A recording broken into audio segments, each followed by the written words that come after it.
అనుకోండి 7 జన్మల క్రితం చేసినటువంటి పాపాలని ఆ స్నానంతో తీసేస్తారు.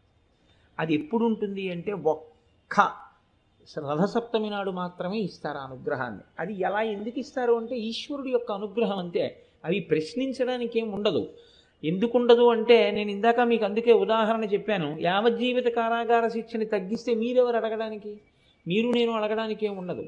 వీడు జైల్లో బాగానే ఉన్నాడు అని ఒక ఆయన సర్టిఫికేట్ ఇచ్చాడు, ప్రభుత్వం విడుదల చేసింది, అంతే. ఆయన జనజీవన స్రవంతిలోకి వచ్చేసాడు. అలాగే ఈశ్వరుడి కృప కొన్ని నైమిత్తిక తిథుల యందు ప్రసరణం జరుగుతుంది.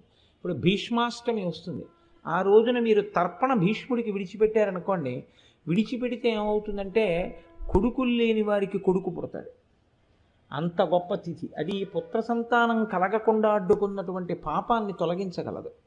అంత గొప్ప గొప్ప శక్తులు కలిగి ఉంటాయి. దానికోసం పెద్దలు ఏం చేస్తారంటే భవిష్యత్